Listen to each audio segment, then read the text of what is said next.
Life inspired stories channel पर आपका बहुत बहुत स्वागत है। वीडियो शुरू करने से पहले कृपया आप मेरे चैनल को सब्सक्राइब जरूर करें और साथ में बेल आइकन को भी दबा दें ताकि मेरे नए वीडियो का नोटिफिकेशन आपको मिल जाए। और अगर वीडियो अच्छा लगे तो कृपया लाइक, कमेंट और ज्यादा से ज्यादा शेयर करें। अब देर न करते हुए आज की कहानी शुरू करते हैं। दोस्तों, बहुत पुरानी बात है। एक गांव में अमीर सेठ रहता था जिसका नाम धनीराम था और उसी गांव में मनोहर नाम का व्यक्ति अपनी पत्नी सीमा के साथ रहता था। दोनों खुशी खुशी अपना जीवन गुजार रहे थे। सेठ और मनोहर में सिर्फ एक ही फर्क था। धनीराम एक अमीर व्यक्ति था और मनोहर बहुत गरीब था।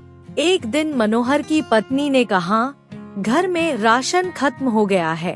2 दिन हो गए घर में चूल्हा जले हुए, ऐसा कब तक चलेगा? हमें 2 दिन हो गए पानी में चने भिगोकर खाते हुए, आज तो चने भी खत्म हो गए हैं। मनोहर ने अपनी पत्नी से कहा, सीमा, मैं रोज इसी उम्मीद से उठता हूँ कि आज मुझे काम जरूर मिलेगा, लेकिन मैं जहाँ भी काम की तलाश में जाता हूँ वहाँ से मुझे निराशा ही मिलती है।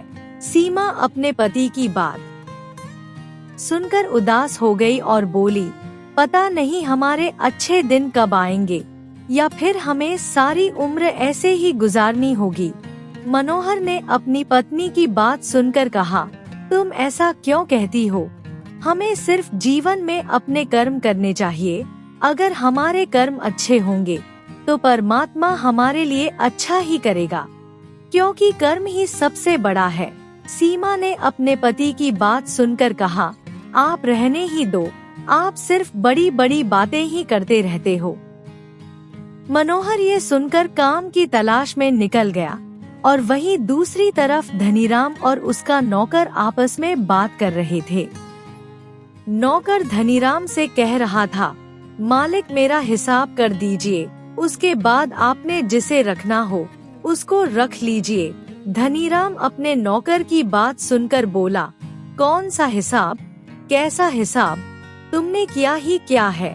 तुम चुपचाप यहाँ से चले जाओ। नौकर सेठ की बात सुनकर उदास हो गया। उसने कहा, कोई बात नहीं मालिक, लेकिन एक बात हमेशा याद रखना, कर्म सबसे बड़ा होता है। आज आप जो मेरे साथ कर रहे हो वही कल आपके साथ भी होगा, इसलिए अपनी बारी का इंतजार जरूर करना। कर्म अपना हिसाब लेने जरूर आएगा। ये कहकर नौकर वहाँ से चला गया और उसके थोड़ी देर बाद ही मनोहर काम की तलाश में सेठ धनीराम के पास आया और उसने सेठ धनीराम से पूछा, सेठ जी, आपके यहाँ मुझे कोई काम मिलेगा क्या? क्योंकि मुझे काम की सख्त जरूरत है। आप जो भी काम मुझे कहेंगे उसको मैं कर दूंगा। मनोहर की बात सुनकर सेठ धनीराम बहुत खुश हुआ। उसने मन ही मन सोचा, ये तो बहुत अच्छा हुआ, आज ही मेरा नौकर काम छोड़ कर गया है और मेरे पास काम करने के लिए कोई भी नहीं था। अब इससे ही सारा काम करवा लेता हूँ। ये सोचकर सेठ ने मनोहर से कहा, वैसे तो मुझे नौकर की जरूरत नहीं है, लेकिन तुम काम के लिए बहुत परेशान हो, इसलिए मैं तुम्हें काम पर रख लेता हूँ। मनोहर सेठ की बात सुनकर खुश हो गया। उसने सेठ का धन्यवाद किया। सेठ ने मनोहर से पूछा, तुम ये बताओ कि तुम्हें क्या काम करना आता है? मनोहर ने कहा, सेठ जी, मैं बैलगाड़ी अच्छी तरह से चला लेता हूँ। सेठ ने मनोहर की बात सुनकर कहा, ठीक है, तुम कल से काम पर आ जाओ, लेकिन मेरी एक शर्त है, तुम्हारे वेतन का 50% मैं अपने पास रखूंगा। मनोहर ने सेठ की बात सुनकर कहा, ये कैसी शर्त है मालिक? मेहनत मैं करूंगा, सारा काम मैं करूंगा, तो आप क्यों मेरी मेहनत का 50% अपने पास रखोगे? सेठ ने कहा, पहले मेरी पूरी बात तो सुन लो। मैं तुम्हारे वेतन का 50% जो अपने पास रखूंगा उसे मैं तुम्हें 6 महीने के बाद दे दिया करूँगा। इसमें तुम्हारा ही फायदा है। इस तरह तुम्हारा पैसा भी जमा हो जाएगा, जिससे तुम कुछ सामान भी खरीद सकोगे। मनोहर सेठ की चापलूसी भरी बातें सुनकर उसकी बातों में आ गया। उसने कहा, सेठ जी जैसा आपको ठीक लगे वही कर लो। ये बोलकर मनोहर वहाँ से जाने लगा तो सेठ ने कहा, तुम कल से क्यों, तुम आज से ही काम शुरू कर दो। मनोहर ने कहा, ठीक है सेठ जी।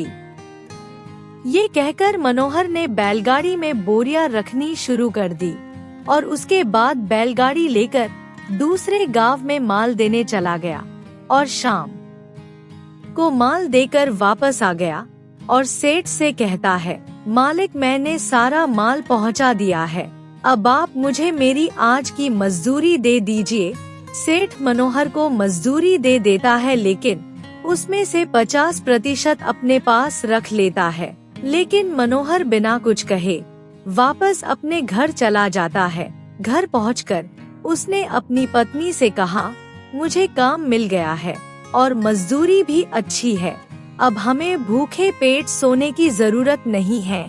ये कहकर मनोहर ने जेब से पैसे निकालकर अपनी पत्नी को दे दिए। मनोहर की पत्नी ने पैसे देखकर कहा, इतने थोड़े पैसे, तुम ऐसा कौन सा काम कर रहे हो जिसके तुम्हें इतने कम पैसे मिल रहे हैं? मनोहर ने कहा, नहीं ऐसी कोई बात नहीं है। ये कहकर मनोहर सारी बात अपनी पत्नी को बता देता है। उसकी पत्नी ने ये बात सुनकर कहा, ऐसा कहीं नहीं होता है, जरूर वो सेठ आपको बेवकूफ बना रहा है। भला वेतन का 50% कौन अपने पास रखता है? अपनी पत्नी की बात सुनकर मनोहर ने कहा, इस छोटे से गांव में भला मुझे कहाँ काम मिलेगा? अगर मैं सेठ की बात नहीं मानता तो आज फिर मुझे खाली हाथ वापस आना पड़ता। तब सीमा ने कहा, ठीक है चलो कोई बात नहीं, लेकिन तुम बीच में सेठ जी को पैसे के बारे में याद दिलाते रहना, वरना कहीं वो हमारे साथ बेईमानी ना कर ले। इसी तरह दोनों आपस में बातें करते करते सो गए। अगले दिन सुबह उठकर मनोहर काम पर चला गया और जाकर सेठ जी से पूछा, मालिक आज कहाँ कहाँ जाना है? सेठ ने कहा, तुम कल जहाँ जहाँ पर माल देने गए थे, जब ही वहीं पर माल देने जाना है। मनोहर ने सेठ की बात सुनकर गोदाम में जाकर बोरियां उठाकर बैलगाड़ी में रखनी शुरू कर दी और उसके बाद माल देने के लिए चला गया। इसी तरह मनोहर को काम करते करते काफी दिन हो गए और 6 महीने बीतने के बाद मनोहर ने सेठ से कहा, सेठ जी आज 6 महीने हो गए हैं, आज तो आप मुझे मेरे वेतन का 50% जो आपके पास जमा है वो आज दे दोगे? सेठ ने कहा, तुम आज का काम कर आओ, उसके बाद मैं तुम्हारे आज के वेतन के साथ ही तुम्हारा 6 महीने का 50% भी दे दूंगा। मनोहर ने सेठ की बात सुनकर कहा, ठीक है मालिक, आज मुझे कहाँ पर माल रखने जाना है? सेठ ने कहा, आज तुमने पड़ोस वाले गांव के सेठ ईमानदार के यहाँ बोरे रख कर आना है और उनसे पैसे भी लेकर आने हैं। ये सुनकर मनोहर माल लेकर पड़ोस वाले गांव की और चल दिया। सेठ ईमानदार के पास पहुंचकर मनोहर ने सारा माल उतार दिया और कहा, सेठ जी, मेरे मालिक ने पैसों के लिए बोला है, इसलिए आप मुझे पैसे दे दीजिए। सेठ ईमानदार ने कहा, तुम रुको, मैं अंदर से पैसे लेकर आता हूँ। ये बोलकर सेठ घर के अंदर चला गया और पैसे लेकर बाहर आया और पैसे लाकर मनोहर को दे दिए। मनोहर पैसे लेकर वापस सेठ धनीराम के पास पहुँच गया। उसने सेठ को पैसे देते हुए कहा, मालिक ये पूरे 1000 सिक्के हैं, आप इनको गिन लीजिए। सेठ ने मन में सोचा कि आज तो इसे पूरे पैसे देने के लिए बोला है मैंने, लेकिन मैं इसे पैसे देना नहीं चाहता, इसलिए मुझे कुछ ऐसा करना पड़ेगा कि जो मुझे इसे पैसे देने ही ना पड़े। ये सोचकर उसने सोचा कि मैं ऐसा करता हूँ, जो पैसे ये लेकर आया है उसमें से 200 सिक्के कम बता देता हूँ और चोरी का इल्जाम लगाकर इसे नौकरी से निकाल दूंगा। ये सोचकर धनीराम पैसे गिनने लगता है और पैसे गिनने के बाद सेठ ने मनोहर से कहा, मनोहर, इसमें 200 सिक्के कम है। मैंने तुम्हें ईमानदार समझा था और तुमने मेरे साथ ये किया। तुमने मेरे पैसे चोरी किए। मनोहर ने सेठ की बात सुनकर कहा, नहीं मालिक, मैंने कोई चोरी नहीं की। मुझे सेठ ईमानदार ने जैसे ये पोटली दी थी वैसे ही लाकर मैंने आपको दे दी। ये सुनकर सेठ ने गुस्से में मनोहर से कहा, एक तो तुम चोरी करते हो और ऊपर से जुबान लड़ाते हो। तुम चुपचाप यहाँ से चले जाओ, नहीं तो गांव वालों को बुला लूंगा। सेठ की बात सुनकर मनोहर ने कहा, ठीक है, लेकिन आपके पास मेरे जो 6 महीने के पैसे जमा है वो मुझे दे दो। मनोहर की बात सुनकर सेठ ने कहा, कौन से पैसे? कैसे पैसे? जो तुमने मेरे 200 सिक्के चुराए हैं उसको कौन देगा? इसलिए मैं तुम्हें कोई पैसे नहीं दूंगा। मनोहर ने सेठ की बात सुनकर कहा, आप मेरे पैसे वापस कर दीजिए, नहीं तो मैं गांव वालों को बुलाकर सब कुछ बता दूंगा। सेठ ने कहा, तुम जिसको भी बुलाना चाहो बुला लो, मैं किसी से नहीं डरता। मैं भी देखता हूँ तुम मुझसे पैसे कैसे लेते हो। इतना सुनकर मनोहर गांव वालों के पास गया और उन्हें जाकर सारी बात बताई। गांव वाले उसके साथ सेठ धनीराम के पास आए और बोले, क्यों धनीराम, इस गरीब आदमी के पैसे क्यों नहीं दे रहे और इसके ऊपर उल्टा चोरी का इल्जाम लगा रहे हो? सेठ ने कहा, हाँ, इसने चोरी की है। इसने मेरे 200 सिक्के चुराए हैं और इसके पास क्या सबूत है कि इसने चोरी नहीं की? सेठ की बात सुनकर गांव वाले चुप हो गए और मनोहर से बोले, बेटा, तुम्हारे पास कोई सबूत नहीं है और हम बिना सबूत के धनीराम को कुछ नहीं कह सकते, इसलिए तुम अपने घर चले जाओ। मनोहर बेचारा चुपचाप उदास अपने घर चला गया।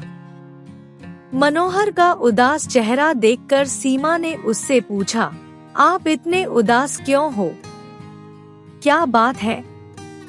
सीमा की बात सुनकर मनोहर ने उसको सब कुछ बताया। उसने ये भी बताया कि सेठ ने उसके साथ कैसे धोखा किया है। सारी बातें सुनकर सीमा ने कहा, सेठ ने ये अच्छा नहीं किया। भगवान उसे उसके कर्मों की सजा जरूर देंगे। उसे अपने कर्मों का फल भोगना ही पड़ेगा। मनोहर ने कहा, लेकिन अब क्या होगा?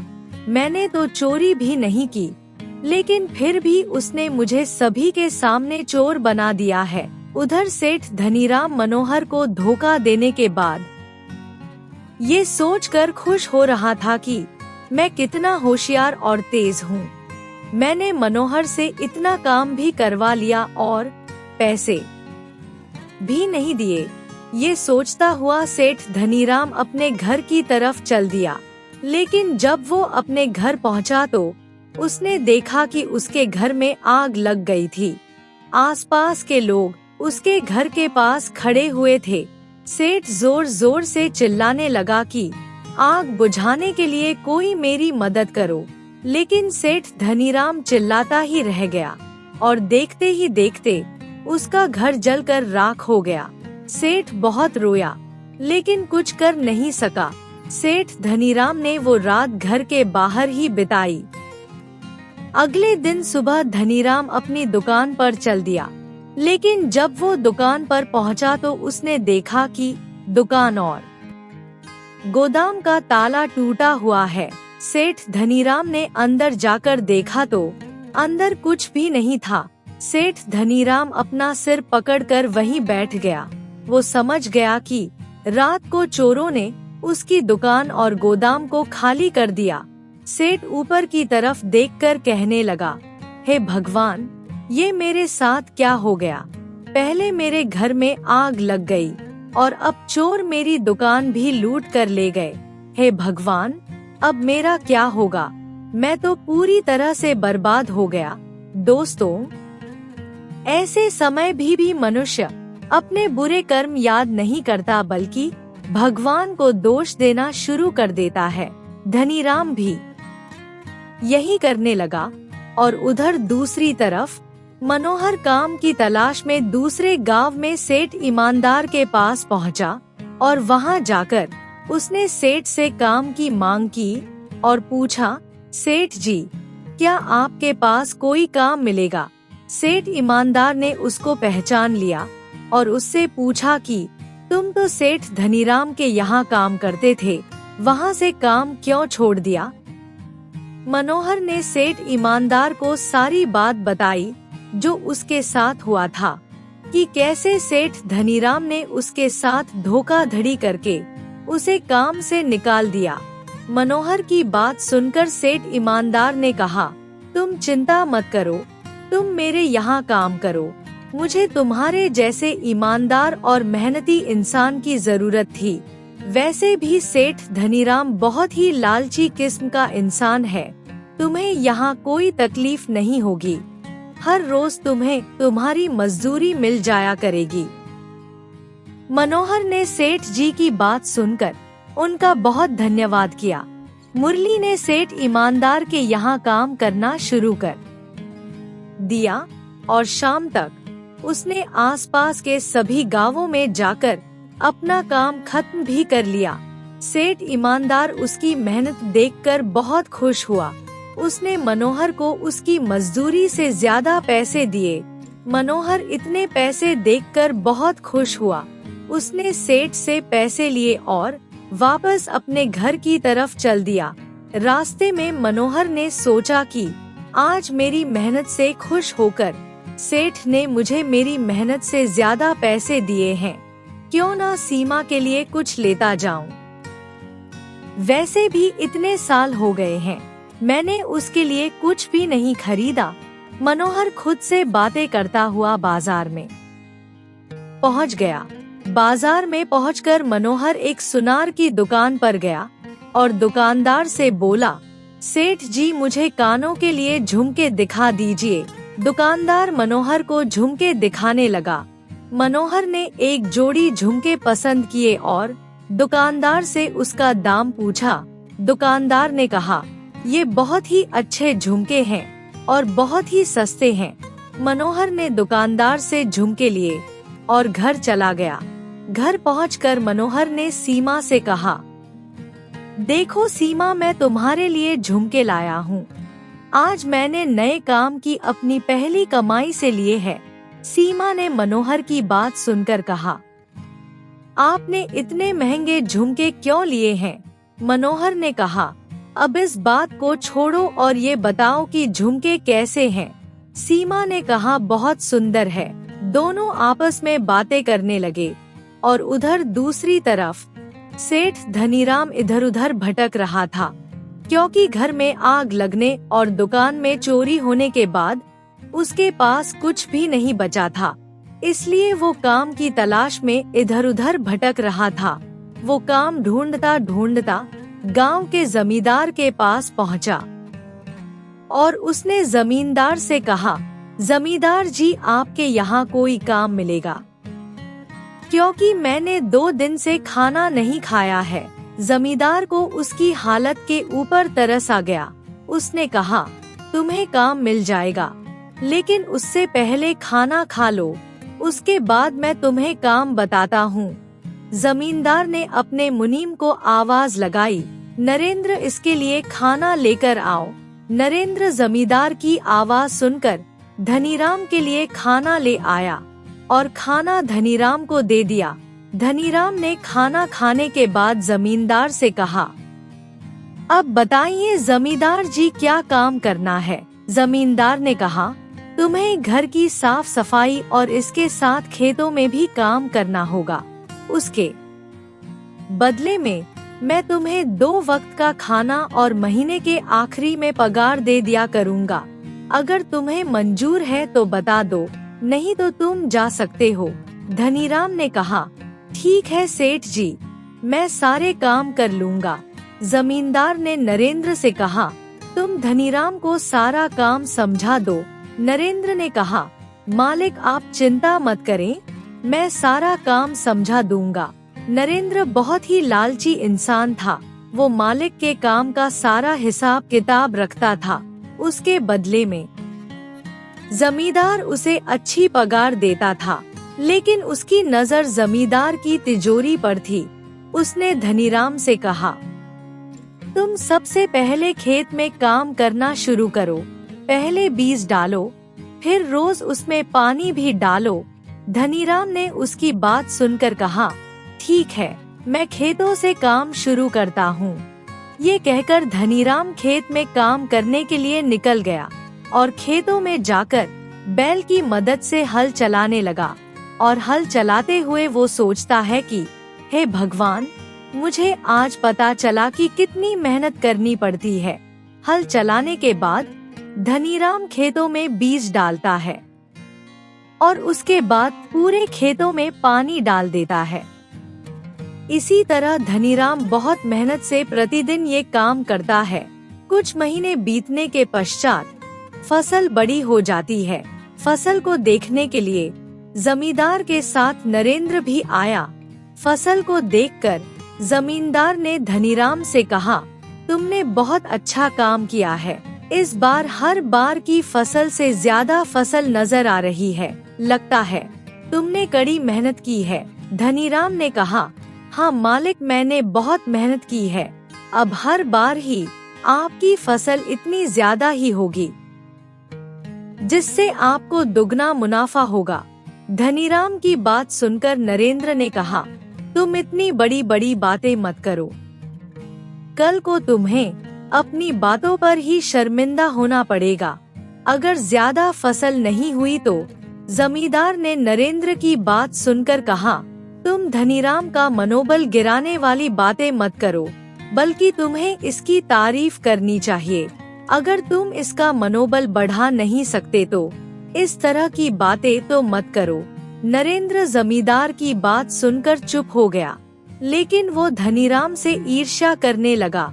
जमींदार ने धनीराम से कहा, तुम इसी तरह से मेहनत करते रहना, तुम्हारी मेहनत जरूर रंग लाएगी। ये कहकर जमींदार और नरेंद्र वहाँ से चले गए। लेकिन नरेंद्र आपने हुए अपमान का बदला धनीराम से लेने के लिए सोचने लगा। इसी तरह समय बीतता गया और जो फसल धनीराम ने उगाई थी वो अब बड़ी हो गई थी। धनीराम फसल को काटकर जमींदार के पास पहुंचा और उनको कहा, जमींदार जी, मैं आपकी फसल ले आया हूँ और देखो, इस बार फसल आपकी ज्यादा हुई है। जमींदार ने कहा, तुम ठीक कह रहे हो धनीराम, अब तुम ये फसल लेकर बाजार में जाकर बेच आओ और जो भी पैसे मिले तुम ले आना। धनीराम फसल लेकर बेचने के लिए चला गया। वो सेठ ईमानदार के पास फसल बेचने के लिए पहुंचा। धनीराम ने सेठ ईमानदार से कहा, मेरे पास 20 बोरियां अनाज है और मैं इसे बेचना चाहता हूँ। कृपया आप दाम बता दीजिए। सेठ ईमानदार उसकी हालत देखकर बहुत हैरान हुआ। उसने पूछा, तुम्हारी ये हालत कैसे हो गई? धनीराम ने कहा, कुछ मत पूछो सेठ जी। फिर उसने सेठ को बताया कि कैसे उसके घर में आग लग गई और उसकी दुकान में चोरी हो गई। ये बोलकर धनीराम भगवान को कोसने लगा। सेठ ईमानदार ने उसको कहा, चलो अब तुम अपनी फसल उतार दो, मैं तुम्हें इसके बदले में 20,000 रुपए दूंगा।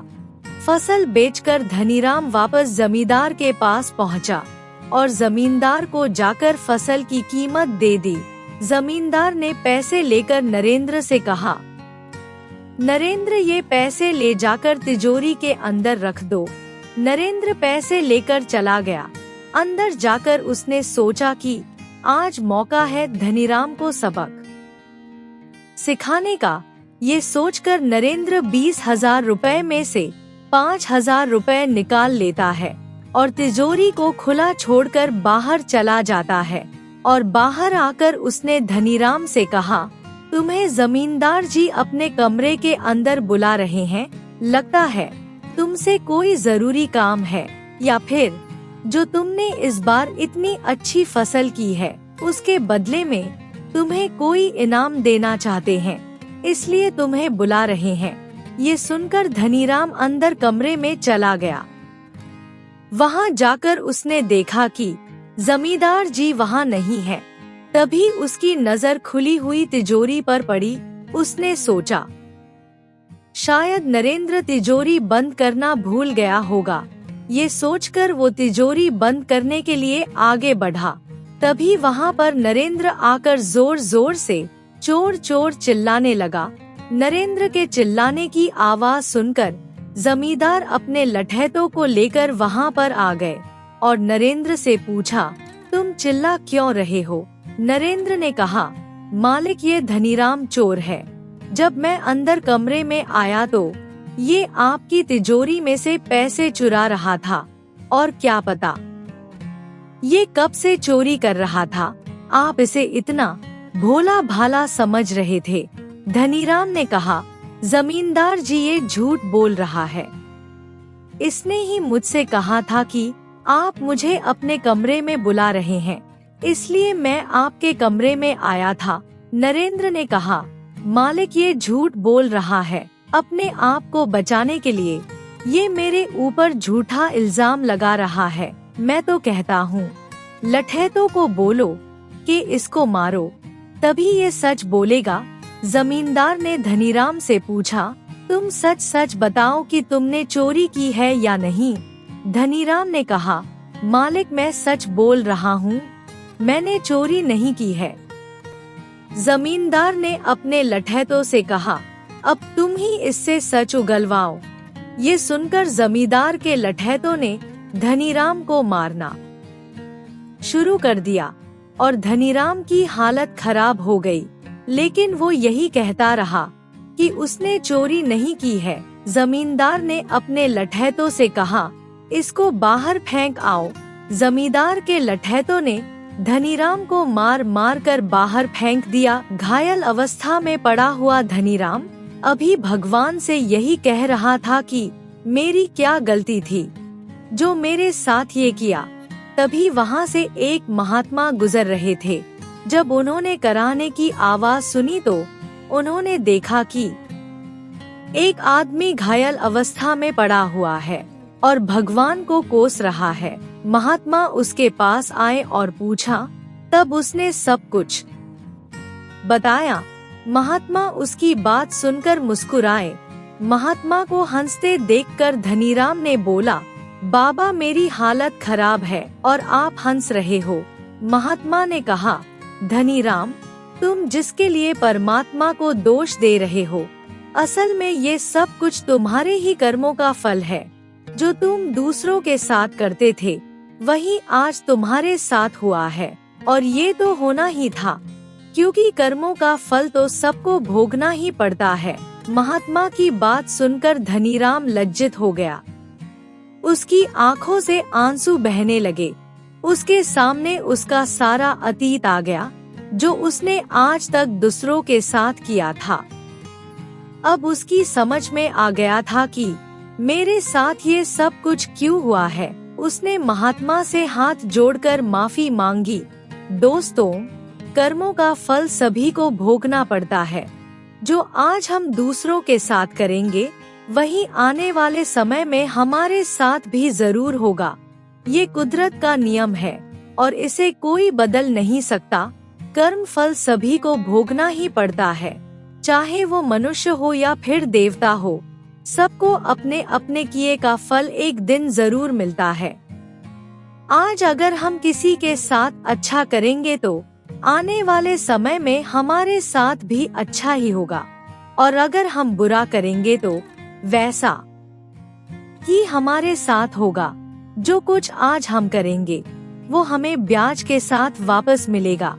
आज की इस कहानी से हमें यही शिक्षा मिलती है कि हमें भूल से भी किसी का बुरा नहीं करना चाहिए। दोस्तों, ये दुनिया भगवान ने प्यार करने के लिए बनाई है, लेकिन अगर हम यहाँ पर किसी को धोखा देते हैं तो उसका फल हमें ही भोगना पड़ेगा।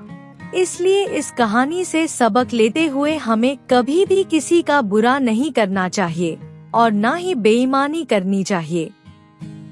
दोस्तों, आपको ये कहानी अच्छी लगी हो तो कृपया लाइक, कमेंट और शेयर जरूर करें।